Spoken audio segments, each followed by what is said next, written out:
बरं मयू मला सांग, हा ॲक्सिडेंट तुझ्या डोळ्यासमोर झाला?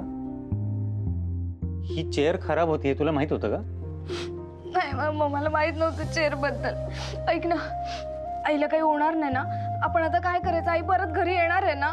मयू शांत हो. हे बघ, ताईला काहीही होणार नाहीये. त्या बाईंना जाऊन भेटावं लागेल आणि काही गोष्टी म्युच्युअली मॅनेज होतात का त्या बघाव्या लागतील. त्यांचे रिपोर्ट सुद्धा अजून आले नाहीत, त्यामुळे त्यांना किती इंजुरी झाली ते सुद्धा कळत नाहीये. पण बाबा त्याआधी ना मी पोलीस स्टेशनला जाऊन ताईला भेटतो आणि श्रेयसला घरी पाठवून देतो, कारण अशा परिस्थितीमध्ये श्रेयसने दगदग करणं योग्य नाहीये. येतो मी. मामा मी पण येते तुझ्यासोबत प्लीज. मयू नको, ऐक माझं. अरे प्लीज येऊ दे ना मला. आईची यात काहीच चुकी नाहीये, सगळं माझं चुकी. ती उगाच अडकली आहे तिकडे. विद्युत, तिला येऊ दे ना तुझ्यासोबत. बाबा हो तसं नाहीये. माझं ऐक, तू पोलीस स्टेशनला एक शब्द जरी चुकीचा बोललीस ना तरी त्याचा त्रास ताईला होईल. तुझ्यामुळे ही केस कॉम्प्लिकेटेड झालेली चालणार आहे का तुला? नाही ना. मी जातो, बघतो. बाबा मी फोन करतो तुम्हाला.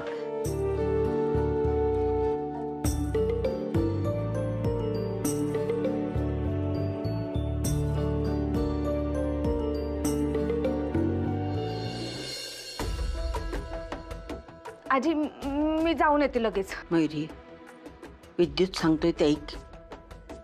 पोलीस स्टेशनला नको जाऊस. अगं मी पोलीस स्टेशनला नाही जाते, मी हॉस्पिटलला जाते त्या मॅडमना बघायला. मी लगेच आले. आजोबा मी येते. आली मी आजी. सावकाश. काय सावकाश? अगं जाऊ दे तिला, नाही ऐकणार ती. अश्विनीची मुलगी आहे, जबाबदारी कशी सोडेल? का मी कॉल करतो, विद्युतला कळवायला हवं ना.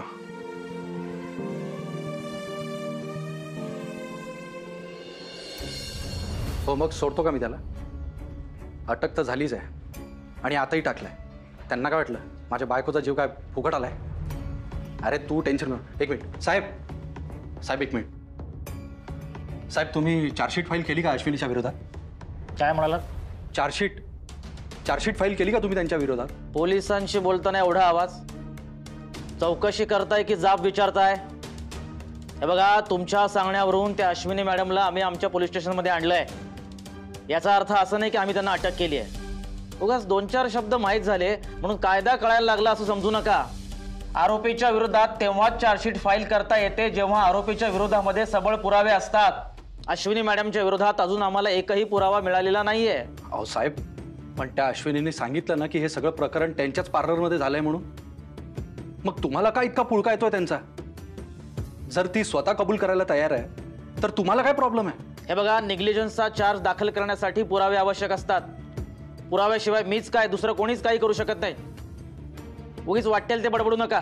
कसं आहे ना साहेब, ज्याच्यावर वेळ आली असते ना त्यालाच कळतं. आज त्या बाईमुळे माझी बायको हॉस्पिटलमध्ये आहे. ती कायमची अधू झाली आहे. तिला काय आता तुमची अश्विनी मॅडम पोचणार आहे का? साहेब अशा बायकांना तर सोडलंच नाही पाहिजे. अहो, त्या अश्विनी मॅडम पोलीस चौकीत असताना सुद्धा तुमच्या बायकोची चौकशी करतायत. त्यांना डिस्चार्ज मिळाला का हे विचारतायत आणि तुम्ही त्यांच्याबद्दल हे बोलताय? हे सगळं पोलिसांच्या मनात सिंपथी मिळवण्याकरता चाललंय आणि तुम्ही ती देतही आहात. साहेब तुम्ही एक गोष्ट लक्षात ठेवा, ही बाई आतच राहिली पाहिजे आणि मला नुकसान भरपाई मिळालीच पाहिजे. आता तुम्ही मला फक्त सांगा की आपण त्यांच्यावर कोणकोणते दावे ठोकू शकतो आणि जास्तीत जास्त नुकसान भरपाई मिळवू शकतो, तेवढं सांगा बस. हे बघा, तुम्हाला जे काही बोलायचं आहे ना तुमच्या वकिलाशी बोला. उगाच माझा वेळ वाया घालवू नका. निघा. ठीक आहे सर.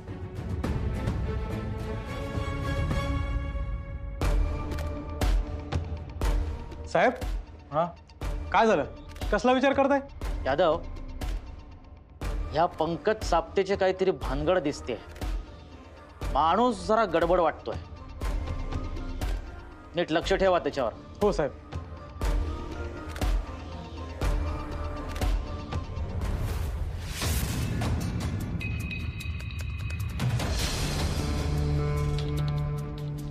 पंकज साप्ते.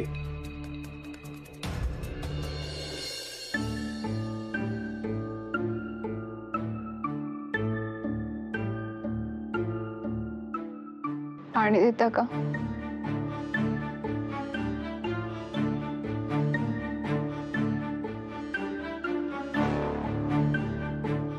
हे घ्या.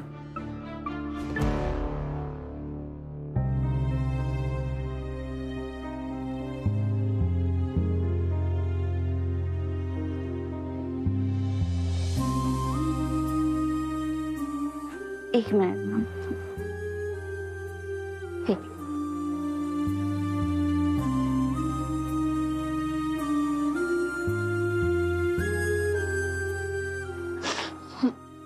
मयुरी, मॅडम सावकाश.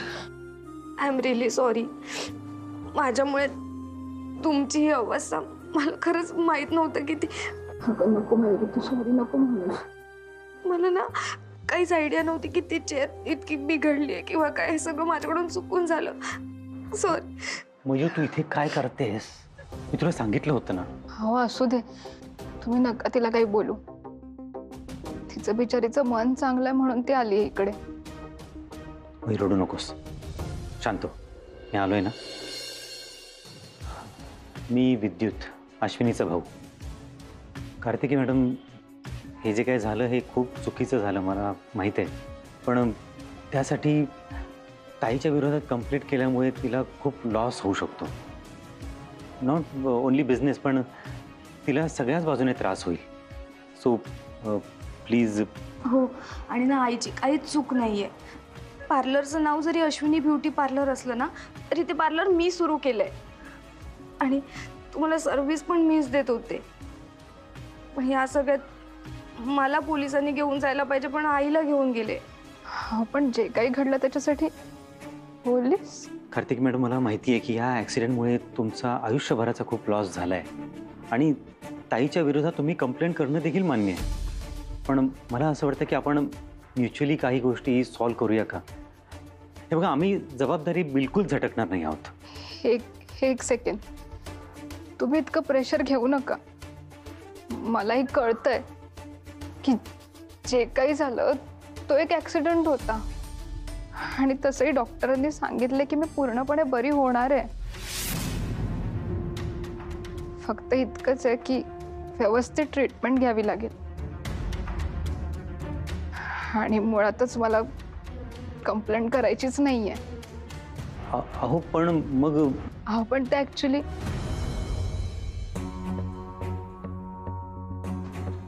नाही, जाऊ दे. मी तुम्हाला त्याबद्दल नाही सांगू शकत. बघा कार्तिकी मॅडम, तुम्ही गैरसमज करून घेऊ नका. बघा, तुम्ही कोणतीही माहिती दिली ना तर ती आम्ही तुमच्या विरोधात वापरणार नाही आहोत. नक्की. हो, तसं नाही आहे. मॅडम बोला प्लीज, मोकळेपणाने बोला. एनिवे, मी तुम्हाला फोर्स नाही करू शकत, पण तुम्हाला काही वाटलं तर प्लीज आम्हाला सांगा. येतो आम्ही. चल मग. थांबा. मयुरी, बाहेर माझे मिस्टर आहेत का बघशील का जरा?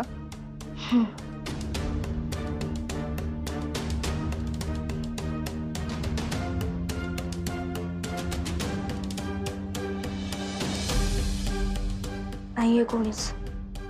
हे बघा, मला अश्विनी मॅडमच्या विरुद्ध कोणतीही कंप्लेंट करायची नाहीये आणि माझ्या नवऱ्याने पोलिसांना खोटं सांगितले की मी कायमची पॅरालाइज झाले म्हणून. अश्विनी मॅडमना ब्लॅकमेल करून त्यांना पैसा उकळवायचा फक्त. आणि मुळात मला हेही माहिती नव्हतं की त्याने पोलीस कंप्लेंट केली आहे म्हणून. आणि अगं मयुरी, माझ्या हातात असतं ना तर मी कधीच तुझ्या आईला सोडवलं असतं ग. पण माझी पण अवस्था अशी आहे की मी आता इथून काहीच करू शकत नाहीये आणि ह्याच गोष्टीचा गैरफायदा घेऊन माझा नवरा तुझ्या आईला त्रास देतोय. पण हेल्पलेस आहे. मी त्याच्या विरुद्ध काहीच बोलू शकत नाहीये. कार्तिकी मॅडम, असं नाहीये. बघा, मला असं वाटतं की तुम्ही ताईच्या बाजूने साक्ष दिलीत ना तर ती ह्या सगळ्यातून सुटेल. हो, तिच्या घरी ऑलरेडी 2 पेशंट आहेत. ती खूप टेन्शनमध्ये आहे आणि त्यात हा सगळा प्रकार होऊन बसलाय. तुम्ही प्लीज पोलिसांना स्टेटमेंट द्या, खूप बरं होईल. प्लीज.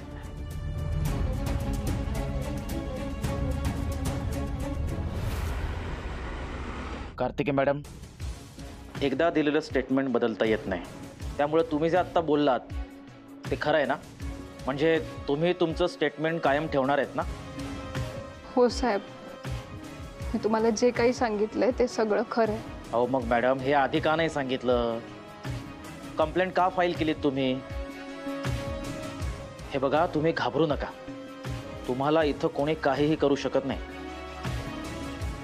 खरंच मॅडम, तुम्ही अजिबात घाबरू नका. आम्ही सगळे तुमच्या सोबत आहोत. तुम्हाला जे सांगायचं आहे ना ते बिनधास्त सांगा. अजिबात घाबरू नका. मयुरी, अगं काय सांगणार मी? आपलेच दात आणि आपलेच ओठ अशी परिस्थिती झाली आहे ग माझी. काही झालं तरी माझा नवरा आहे ग तो. त्याची तक्रार केल्यानंतर कुठे जाऊ मी? हो, पण तुम्ही असं कायम सहनच करत बसणार आहात का? अगं तेच तर सगळं सहन करत आली आहे मी.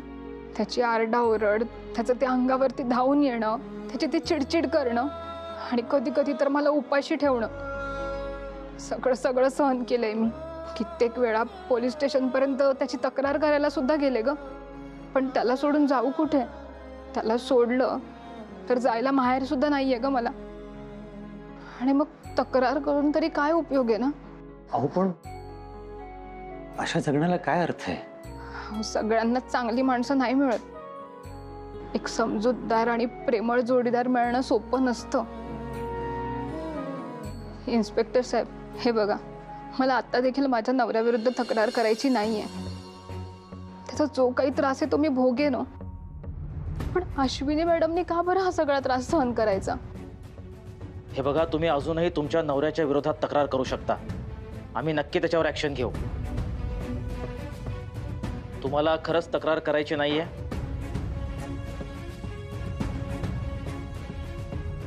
ठीक आहे. यादव, स्टेटमेंट द्या. मग इथे सह्या करा मॅडम.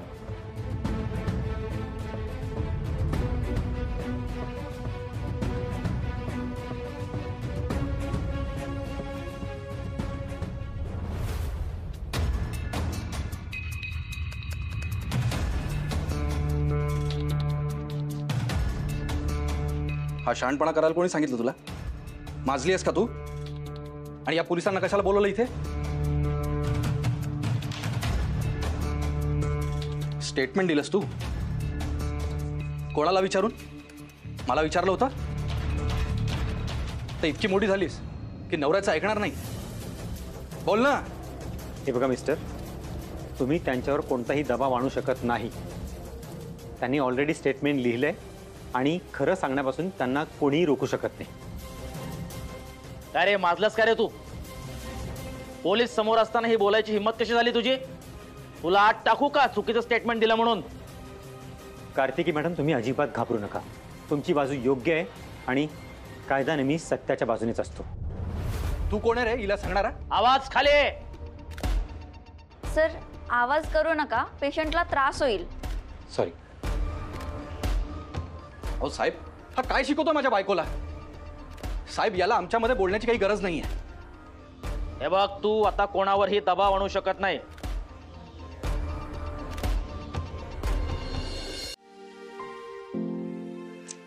अहो, अशा किती फेऱ्या मारणार आहात? थकाल ना. विश्रांती घ्या, गरज आहे तुम्हाला. काय विश्रांती घ्यायची? बस. श्रेयस, पाणी देऊ?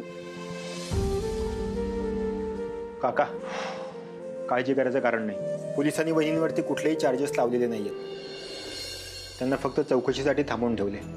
वहिनी एकदम ओके आहेत. खुश. बरं झालं बाबा. पण काका, तो जो कार्तिकीचा नवरा आहे ना, त्यांनीच काहीतरी राडा केलाय कन्फर्म. त्याच्याकडे पहिल्यांदा बघताच आहे ना, मला तो झोलर माणूस वाटला एक नंबरचा. श्रेयस, तू आतमध्ये होता ना, त्याची सगळी कुंडली काढली मी.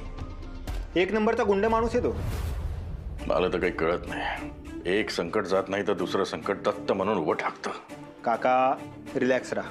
त्याने फक्त आपल्यालाच नाही तर त्याच्या एरियातल्या असंख्य माणसांना विनाकारण त्रास दिलाय. त्यामुळे गरज पडली ना तर त्याच्याच एरियातले लोक त्याच्या विरुद्ध टेस्टिमनी द्यायला तयार होतील. अरे आपल्याला काय करायचंय त्या टेस्टिमनीशी? अश्विनीला तिकडे किती वेळ बसावं लागणार ना, ते महत्वाचं आहे. पोलीस स्टेशन कशी जागा असते हे तुला माहित नाही. मी 2 दिवस राहिलोय तिकडे. अश्विनीला कसं वाटत असेल तिला? तू अजिबात टेन्शन घेऊ नकोस. तू उलट विचार कर. वहिनींची तिथे पुरेपूर सेवा होते. त्यांना चहा, बिस्किट, नाश्ता सगळं मिळतंय वेळेच्या वेळी. म्हणजे अहो काकू, वहिनी जिथे जातील तिथे लोक त्यांना ओळखतात. शेवटी मिसेस इंडिया आहेत त्या. तिथे सुद्धा त्यांना सेलिब्रिटी स्टेटस मिळतंय. चला, म्हणजे पोलीसवाले देखील तिला मान सन्मान देत आहे. हो, आणि वहिनींची खूप आदबीनं शांतपणे चौकशी करत आहे. फक्त हे प्रकरण मीडियात जाऊ नये किंवा मीडियाची तिथे गर्दी होऊ नये म्हणून त्यांनी या कानाची त्या कानाला खबर सुद्धा लागू दिली नाही. त्यांनी काय, आपला काय फायदा आहे सांग ना मला. माझ्या बायकोला पोलीस स्टेशनला घेऊन गेले आणि मी काही करू शकत नाही. तो माणूस बघितला ना कसा भागत होता, असं वाटलं ना 2 कानाखाली वाजवाया त्याच्या. हे दुखणं नसतं ना, वाटतं मी त्याचा गळा दाबला असता. श्रेयस, शांत शांत, कुळलव. विद्युत काय म्हणाला माहिती ना तुला? डोक्यात राग घालून घेतल्याने प्रकरण आणखीन वाढू शकतं. बरं झालं तू इथे बोलला, पोलिसांसमोर बोलला नाही, नाहीतर त्यांनी तुलाही आत टाकला असता.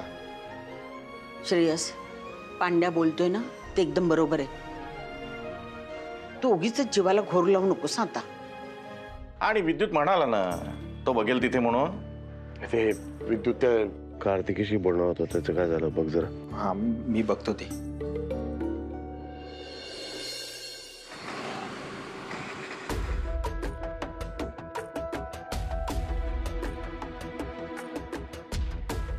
हा काय प्रकार आहे सगळा? आम्हाला इकडे असं का बोलून घेतलंय? साहेब, आपण हॉस्पिटलमधून निघाल्यानंतर त्या पंकजने कार्तिकी मॅडमला जबरदस्ती डिस्चार्ज घ्यायला लावलं. हो, तो त्यांना घेऊन इथे आलाय. आपण तिथे असल्यामुळे तो इन्सिक्युअर झाला.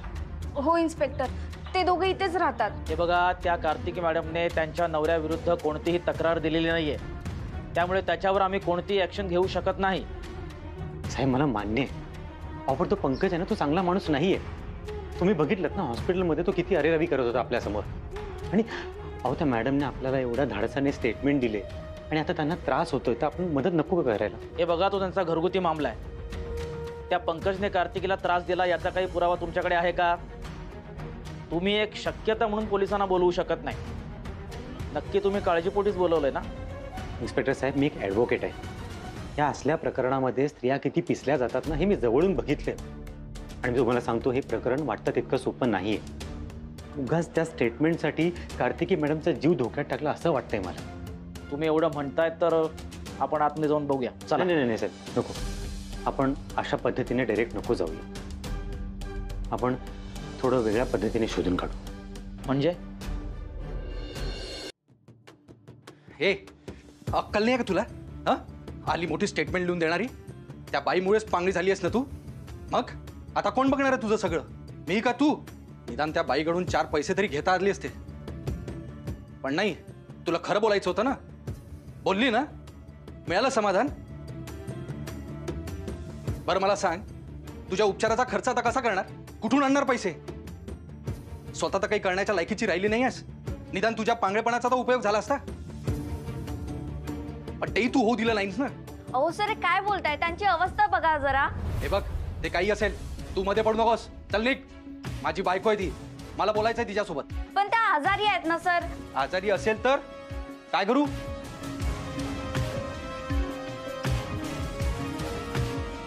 घ्या बघा, स्वतःच्या हाताने 1 ग्लास पाणी सुद्धा घेता येत नाही आणि चालली त्या अश्विनीला मदत करायला, तिला न्याय मिळवून द्यायला.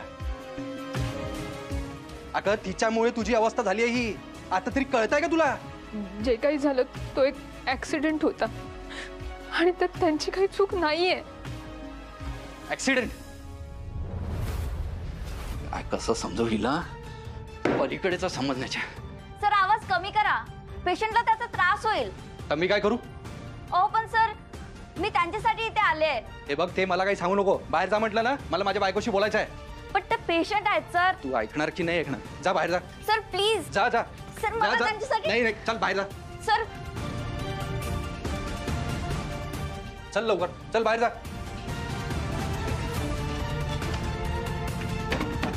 सर, असं काय करताय सर? सर, दार उघडा.